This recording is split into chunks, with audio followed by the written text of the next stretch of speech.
Oh, hello there. Yes, well, hurrah. It is indeed. Today it has come, and therefore the weekend is cometh. Thingeths. Yes, anyway, today I was intrigued by the notion of Donald Trump wishing to blame anything bad on DEI hires, and that got me thinking that actually it's something that we on the left perhaps should really pursue, because it would be hard for those on the right to disagree with us about anything. So what I thought was we'd pick some key stories from yesterday and look at them through the prism of slagging off DEI hires. Now, number one yesterday, some person making waves, was everybody's favourite cosplay vicar. Now, I am avoiding the Mitty joke there, but it is a good one. But I don't own it, and I think that's Otto English. Anyway, yeah, him, okay, who, oddly enough, having, how hilariously joked about fascism on stage, has been laid off by, well, God, presumably. Yes, indeed. But the thing about him, of course, is he'll just go to yet another parish, metaphorically or otherwise. This time it'll be some obscure Catholic sect, because, of course, the Catholic Church won't want to touch him with a barge pole.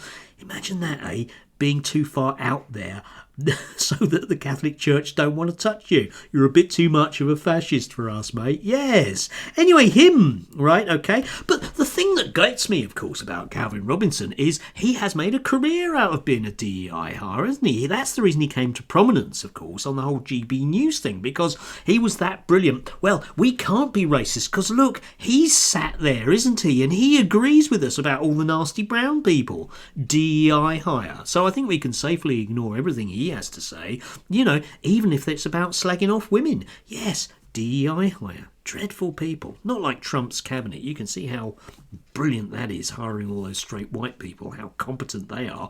But leaving that aside, moving on to yet more people with very dubious news. Delighted yesterday to see James Esses, we'll come on to him in a second, get into a little spat with Bev Jackson. Yes. Anyway, anyone else thinks that the T must be irrevocably severed from the LGB once and for all? Asks James, because he's not gay. Anyway, Bev, key woman a while ago in early lesbian politics says, LGB Alliance, as well as many other lesbian and gay groups, have been advocating a separation between LGB and TQ plus for years. We do not use the words irrevocably severed. No, they don't, James. We point out that groups have incompatible interests and that the TQ plus agenda is harming LGBT people. With all due respect, none whatsoever.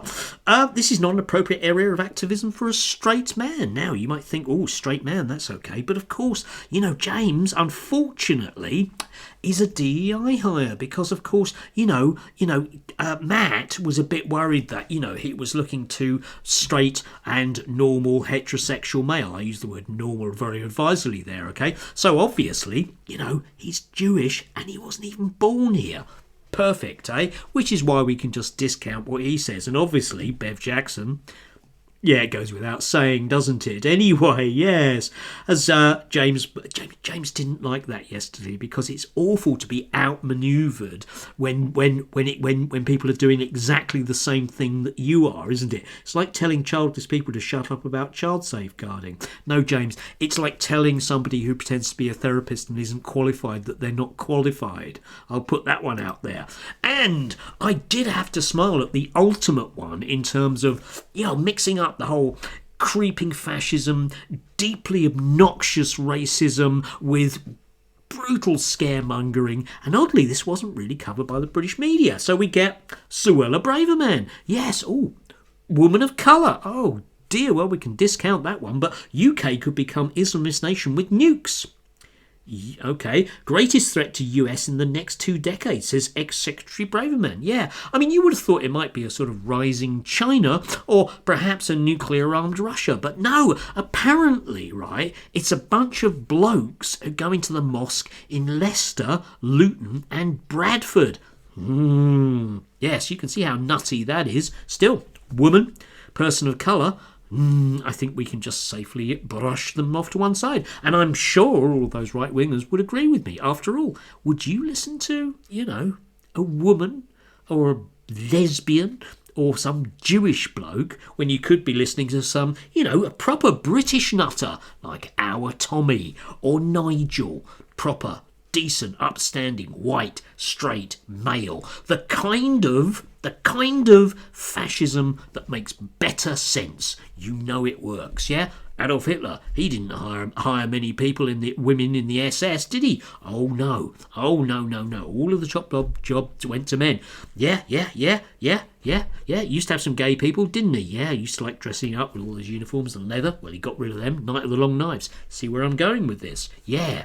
Now, we'll have to see if all the right-wingers are going to disagree with me, because I don't think I can be outflanked on that particular one. I know it sounds a little bit obnoxious and racist, but if you're going to disagree with me, you might want to reason about why exactly it is that you would take that stance about people anyway. Anyway, do have a glorious and lovely Friday. Stay warm, and look to the future, that bright dawning future when people finally realise that these kind of things are so obnoxious that they have to finally be consigned to the dustbin of history. Yes, indeed. Yes, the character of somebody. Well, let's go with that, shall we? Because these are characters that we can all do without. Yeah.